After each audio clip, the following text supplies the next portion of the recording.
नमस्कार। कैथल में पिछले कई दिनों से चर्चाएं हैं कि राम प्रताप गुप्ता भारतीय जनता पार्टी में शामिल होने जा रहे हैं। कैथल नगर परिषद चेयरमैन के चुनाव में अपनी मजबूत उपस्थिति दर्ज करवाने वाले राम प्रताप गुप्ता जी आज हमारे साथ हैं। आज हम उन्हीं से पूछेंगे कि चर्चाएं कितनी सच हैं और वे कब भारतीय जनता पार्टी में शामिल होंगे। नमस्कार गुप्ता जी। नमस्कार नसीब जी।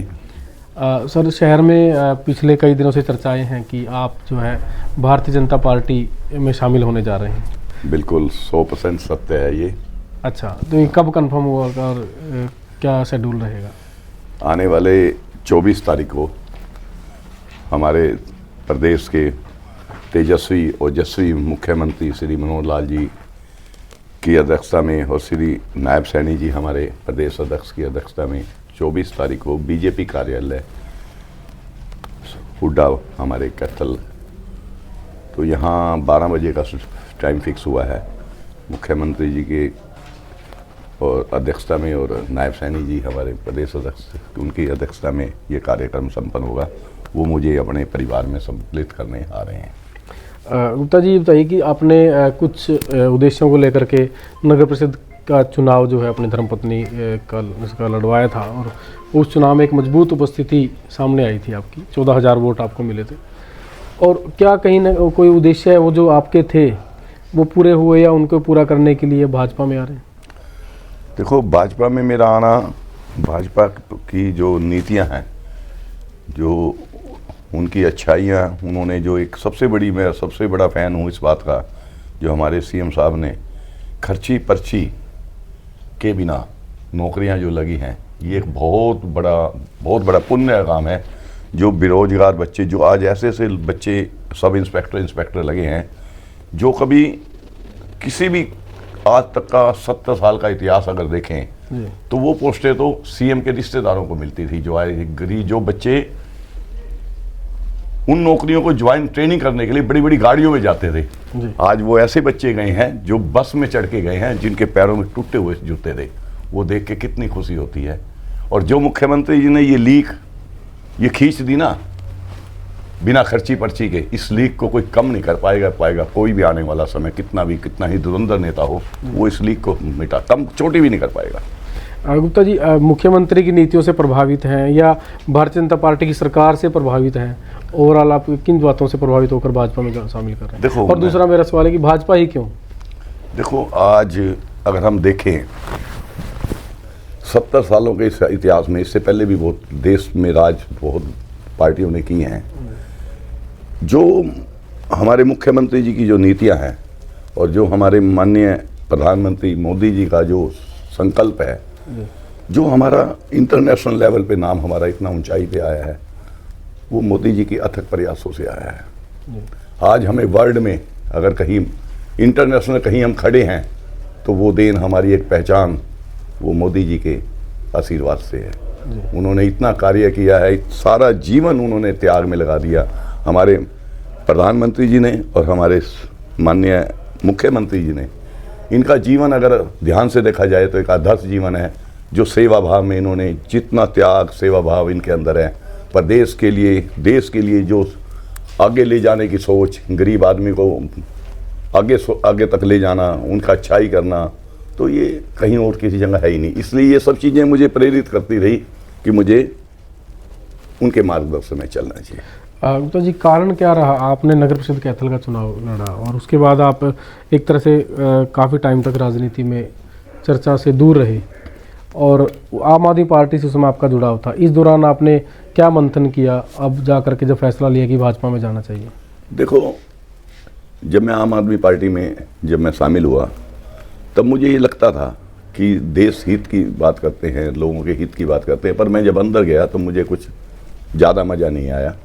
और जो भाजपा की जो नीतियां हैं वो तो आज एक बच्चा देखो, 370 धारा, मैं नहीं मानता कि कभी जिंदगी में कोई इंसान खत्म कर सकता था। आज हम राम मैं हुए, आज पूरा कितनी सदियों के इंतजार के बाद जो ये हमारा अयोध्या में राम मंदिर बना, राम लाला जी स्थापित हुए, इसने तो मतलब इतना मन में श्रद्धा और प्यार इस पार्टी के लिए उत्पन्न हुआ कि मैं अपने आप को रोक ही नहीं पाया। भी मुझे यहीं पर सेवा करनी है, मुझे तो सिपाही बन के बीजेपी के परिवार में रह के वो सेवा का कार्य करूँगा। तो भाजपा में आप चुनावी राजनीति में जाएंगे या संगठन में काम करने की इच्छा, क्या मकसद लेकर के? मेरा तो एक ही है, देखो मैं तो उस परिवार में चला जाऊँ, अब ठीक है जी, मेरे को वो अपना बच्चा मान के जो भी जिम्मेवारी मेरे को लगाएंगे, चाहे वो संगठन में लगाएं, चाहे वो जहाँ मर्जी लगाएं, मेरे को तो सेवा भाव से मतलब है। मैं उनकी जो हमारी मनोहर जी हमारे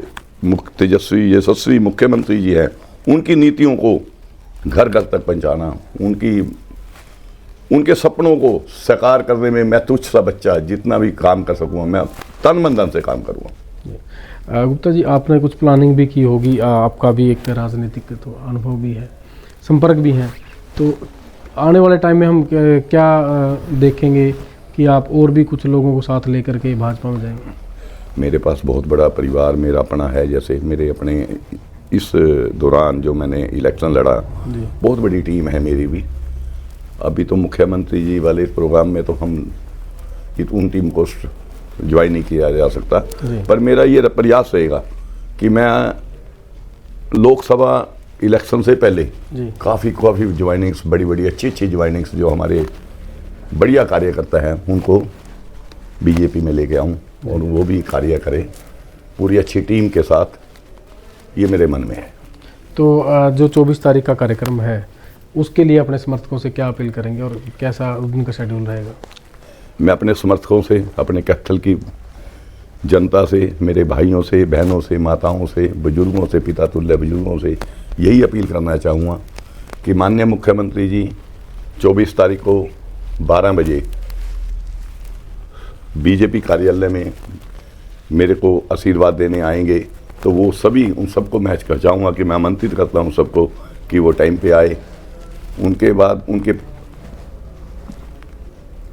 उसमें आके मुझे वो आशीर्वाद, जितनी भी उपस्थिति होगी वो मेरे लिए गर्व का कारण बनेगी। वे चलो लोग इतने लोग आए हैं कि मेरे को इतनी चाहत है लोगों के मन में मेरे लिए, तो मुझे भी खुशी होगी और उनका आशीर्वाद ले पाऊँ। तो ये मैं यही अपील करूँगा कि ज़्यादा से ज़्यादा संख्या में 24 तारीख को शनिवार 11 बजे बीजेपी कार्यालय में पहुँचे। एक बात और मेरे को ध्यान आ गई, आप जब नगर परिषद का चुनाव हार गए, लूज़ कर गए थे, तो आपने एक पॉजिटिव मैसेज के साथ जो है सुरभि गर्ग को भी शुभकामनाएं दी थी। हाँ बिल्कुल। और आपने कहा था कि वो आगे बढ़ें। अब जब आप दोनों ही पहले प्रतिद्वंदी थे, अब एक ही पार्टी में चले जाएंगे, तो अब आपका क्या जो है रुख रहेगा? मैं तो प्रतिद्वंदी उसको पहले भी नहीं मानता था। देखो बेटियां सबकी सांझी होती हैं, और मैंने भी मैंने सेवा भाव से अगर कैथल को चमकाने के लिए मैंने अगर इलेक्शन लड़ा था कि अगर मेरे पास कोई पावर आई तो मैं और अपने कैथल को चमकाने का काम करूँगा, अपने शहर को और अच्छे से सेवा कर पाऊँगा। वही मैंने मैसेज पहले दिया था, आज भी मेरा उससे यही है कि सुरभि बेटियाँ हैं हमारी, उस पर जो जिम्मेवारी है उस जिम्मेवारी को वो अच्छे से निभाए ताकि वो अच्छी नारी शक्ति बन के उदाहरण बन पाए। मेरा तो आज भी उसको आशीर्वाद है, साधु भाव है। मैं कहता हूँ वो बहुत ऊंचाइयों को छुए। तो क्या लगता है आपको कैथल विधानसभा क्षेत्र में अभी पहले विधायक लीलाराम हैं और चर्चाएं रहती है कि सुरभि गर्ग भी विधानसभा का चुनाव लड़ेंगी और अब आप भी आ जाएंगे, क्या प्रतिद्वंदिता बढ़ेगी?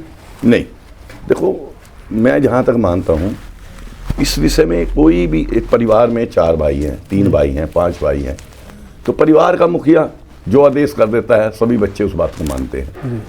जैसे ये परिवार में पहले हैं, मैं अब परिवार में आ गया हूँ, चलो मेरे को ये छोटा भाई मान लेंगे, तो परिवार के मुखिया ने आदेश करना, हम तो सब सिपाही हैं। मेरी तो जहाँ तक मेरी व्यक्तिगत बात है, मैं किसी विजन के, मैं कोई सोच से नहीं आया कि मुझे चुनाव लड़ना है। मैं तो एक सेवा भाव से आया हूँ कि जो सेवा वहाँ अब इंडिविजुअल करता था वो पार्टी में रह के कर लूँगा। केवल इतनी सोच है मेरी। शुभकामनाएं। बाकी जैसा पार्टी का आदेश होगा वो हम मानते ही हैं सब। शुभकामनाएं गुप्ता जी। धन्यवाद। धन्यवाद।